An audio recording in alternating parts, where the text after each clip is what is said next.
आणि खरातला तर भेटायला अनेक जण जायचे, पण मग अशोक खरात कोरोनाच्या आधी जेव्हा तुम्ही एक्सप्रेस इन नावाच्या 5 स्टार हॉटेलमध्ये पाथर्डी फाट्याला मुक्कामाला होता, त्यावेळेला अशोक खरात तुम्हाला हॉटेलमध्ये का भेटायला आलेला होता?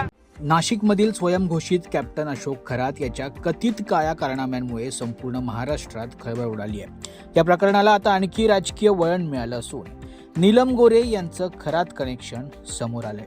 नीलम गोरे या गेल्या 5 ते 6 वर्षांपासून अशोक खरातच्या संपर्कात होत्या।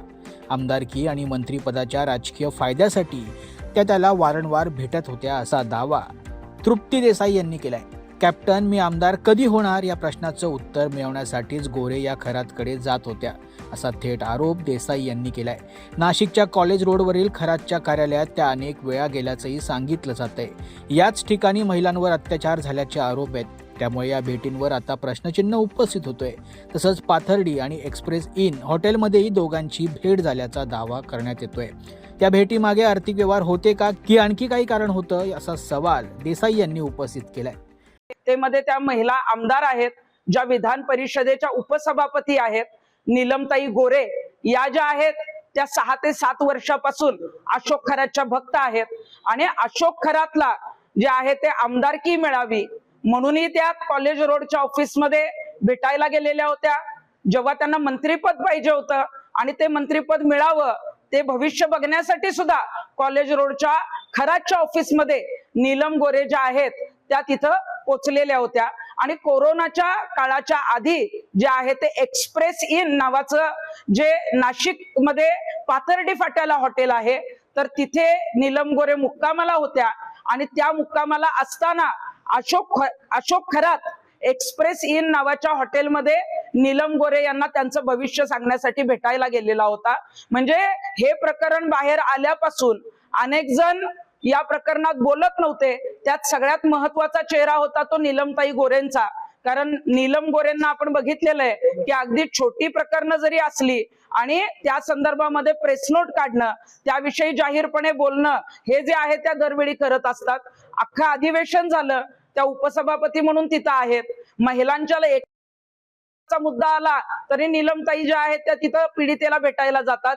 पण इथे 150हून अधिक व्हिडिओ पोलिसांकडे आले, मुख्यमंत्र्यांनी दखल घेतली। तेजस्विनी सातपुते म्हणजे महिलांच्या बाबतीत जे आहे ती SIT ऑफिसर महिला अधिकारी तिथं नियुक्त केल्या गेल्या आणि तरी सुद्धा एक महिला नेत्या म्हणून एक जबाबदारीचं त्यांच्याकडे जे पद आहे विधान परिषदेच्या उपसभापती म्हणून नीलम गोरे आतापर्यंत बोलल्या नाहीत।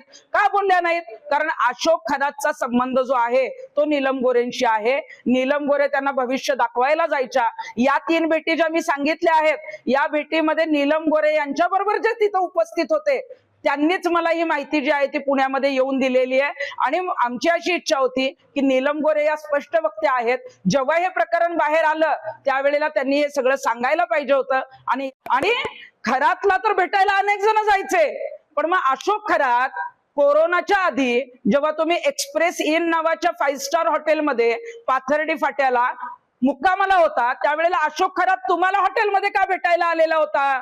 मग तुमचं भविष्य सांगायला आलेला होता का? तुमचे त्याच्याशी इतर आर्थिक देवाणघेवाणीचे संबंध आहेत किंवा तुमचा त्याच्याशी काय संबंध आहे या संदर्भात आम्हाला उत्तरं पाहिजेत। तुम्ही त्याच्या संपर्कात होता आणि ह्या 3 भेटी तर ज्या मी सांगतेय त्या आहेतच, परंतु मग नीलम गोरे मुंबईला अशोक खरातला किती वेळा भेटल्या किंवा अशोक खरातच्या मोबाईल मध्ये जो नीलम गोरेंचा नंबर सेव्ह आहे ते CDR जे आहेत ते आता SIT प्रमुखांनी तपासणं गरजेचं आहे। या संदर्भात आता नीलमताई आवाज उठवणार आहेत। दरम्यान इतक्या गंभीर आरोपांनंतरही नीलम गोरे यांनी अद्याप यावर स्पष्ट भूमिका घेतलेली नाहीये। त्यामुळे या प्रकरणाची सखोल चौकशी व्हावी अशी मागणी आता जोर धरतीये।